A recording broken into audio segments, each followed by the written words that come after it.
Your Excellencies, ladies and gentlemen, in my few months as Chairman of Economic and Financial Crimes Commission, I have had the opportunity to reflect on the manner in which the fight against corruption has been executed over the last 2 decades. With all modesty, we have been effective in deploying our enforcement powers in tackling various forms of financial crimes, including grand corruption and cybercrime. Our conviction profile and record of assets recovery is unmatched by any other agency. But rather than abate, these crimes appear to have festered, in spite of our modest achievements. Now, this is suggesting that a change of approach might be imperative. This realization commends the reconsideration of the Commission's anti-crime strategy with a new focus on prevention in line with the popular dictum that prevention is always better than cure.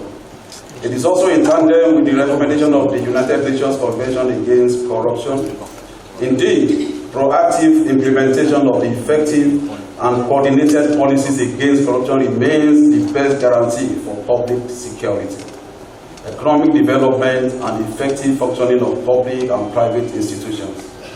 The recalibration of the Commission's prevention strategy seeks to promote proactive deterrence and greater inclusivity in terms of participation of all stakeholders. Our motivation, therefore, is to see how corruption, whether in ministries, departments, and agencies of government, in the ivory towers, our institutions, or in the private sector, will be prevented before it occurs. The rainbow of stakeholders gathered today is an affirmation of the strong resolve by the Commission to provoke an honest dialogue on how this could be achieved across all our sectors. This meeting of mine is expected to provide new pathways to drive the anti-corruption campaign to desired ends. To ensure that this intervention is not lost in a polemic mix, we have prioritized 2 focal areas of concern to the Commission. Number 1, the involvement of youth in cybercrime and the susceptibility of our ministries, departments, and agencies to grand corruption. The allure of computer-related fraud for our youth, especially those in tertiary institutions, is deeply concerning. So too is what appears like a pushback against the enforcement actions of the Commission by the youth themselves and managers of some of our institutions.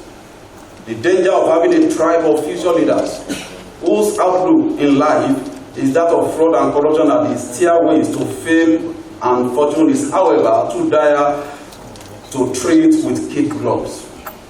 In the same vein, extreme vulnerability of our MDAs to corruption has led to resource atrophy and attendant negative impact on the nation's development. Both trends easily provoke a pulse of questions. How do we prevent government agencies from becoming endless conduits for the theft of public funds? How do we get our youth to shun cybercrimes and follow the narrow path of honor and integrity? How do managers of tertiary institutions produce graduates that are truly certified, fit in learning and character? What help can the society lend to the academia in nurturing these youngsters?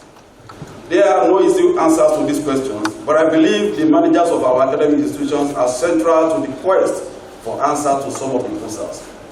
Our invitation of vice chancellors, rectors, and provosts of Nigerian universities, polytechnics, and colleges of education as participants in this engagement is therefore strategic. It is our view that the academia can contribute more in the anti-corruption fight through mentorship, as youth in today's fast-paced world need close supervision to navigate their path to success and purposeful living. I share this with you. In my 3 months in office, we have recorded about 747 convictions. And it's so sad that a substantial portion of that conviction have to do with cybercrime, the involvement of the youth. About 60% of our convictions. Now, if we have 60% of our youth, of our number of our convictions that have to do with cybercrime and involvement of youth, that poses a great concern to us as a people. In the long run, in the long term, developing and infusing anti-corruption courses for curriculum could be the game changer as a deliberate program of reorientation for this demographic. This will be more productive than the current tendency towards finger pointing over the embarrassing issue of student involvement in fraud. What the delegate situation calls for is consensus building and joining of forces to tackle a problem that threatens the future of our youth and the collective destiny of our nation. This task, in my estimation, will be made much easier with the intervention of other institutions whose moral authority compels respect and reverence. No other institution feels this better than the religious bodies. This is the motivation for bringing leading figures from the academia and the clergy for this unique rubbing of minds. We are persuaded that religious leaders and institutions can offer help as a sounding board of integrity and transparency. Our belief in the potential of faith in anti-corruption led the Commission to develop the Interfaith Manual, a preaching and teaching guide for Christians and Muslims. These documents are before us today and will be formally presented shortly. We are optimistic that using these resources, the major religions will be in better stead to address the integrity and moral deficit that we find in our society. To our faith leaders, my appeal is that those who lead our society from churches and mosques should develop messages that glorify industry, that glorify hard work, that glorify integrity, probity, contentment over unbridled quest for wealth. Irrespective of how it was made, we all must stand up and be counted in the effort to reset the mentality of our youth that the first lane to affluence is fraud. No, we should change their mentality. Therefore, I'd like to plead very specially to our religious leaders. It's so saddening that I stand before this eminent audience today, that maybe our experience in fighting corruption that involve religious leaders and even traditional rulers is nothing to write home about. As I'm standing before you, there's a matter we are handling, a pyramid scheme that involving over 30 billion naira fleeced from Nigerians. Along the line, some people died, some victims, collapsed and all of that. We were able to trace about over 7 billion to a particular religious body. And so what did I do? I said, look, write a letter to the leader of that religious sect. We did. And the next thing we saw was a restraining order. The money traced to that religious organization to their leaders. We got a restraining order stopping us from inviting them, stopping us from recovering the money. Meanwhile, people have died along the line. Money traced directly to your body. And that's what we are battling. Of course, we have appealed. And now this is the situation that is facing us. Religious leaders, religious bodies. When I was chief of staff, we investigated the issue of money laundering. Somewhere in this country, there's a particular religion, a sect, that laundered money for terrorists. Laundered money for terrorists. Religious faith. And these are the problems that we are battling with. Your Excellencies, ladies and gentlemen, aside from our commitment to using faith to tackle corruption in various levels of society, we have also developed a remarkable tool which we intend to deploy to prevent corruption in our MDAs. This tool is called the Fraud Risk Control Project.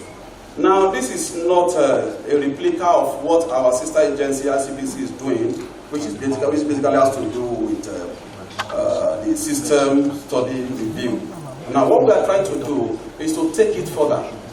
System study review is good, but what are we doing with the report? So we are not just going to stop at fraud risk assessment for the MDAs. We have gotten approval of the president that we should set a matrix, what we call the fraud risk control. So when we set the template, once you go below the threshold, we will not allow the money to be stolen. We will come in and begin to investigate.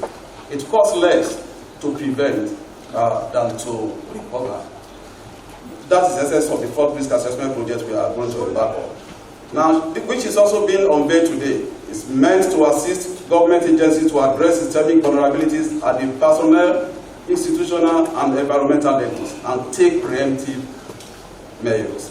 When fully developed, it will save the nation billions of naira in stolen wealth, time and resources spent in investigating and grand corruption cases. The project is intended to commence in the first instance with 20 extremely vulnerable agencies of government.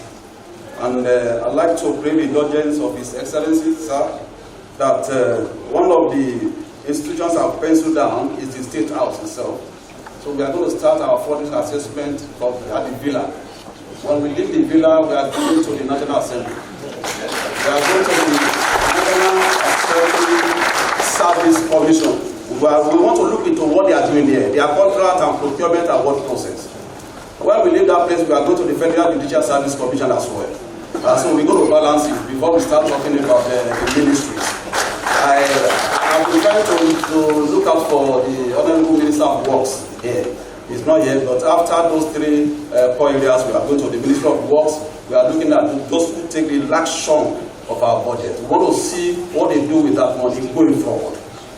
Finally, Your Excellencies, ladies and gentlemen, permit me to commend the President of the Federal Republic of Nigeria, President Bola Ahmed Tinubu, for his unflinching support to the fight against corruption in Nigeria. With the political will of the administration, I believe that we have a golden opportunity to rewrite the story of our nation's quest for improved transparency and accountability in public affairs. We can make this movement count by stepping up cooperation and collaboration. It is the least we can do for our country, ourselves, and our future. Thank you, Your Excellencies, ladies and gentlemen, and God bless the Federal Republic of Nigeria.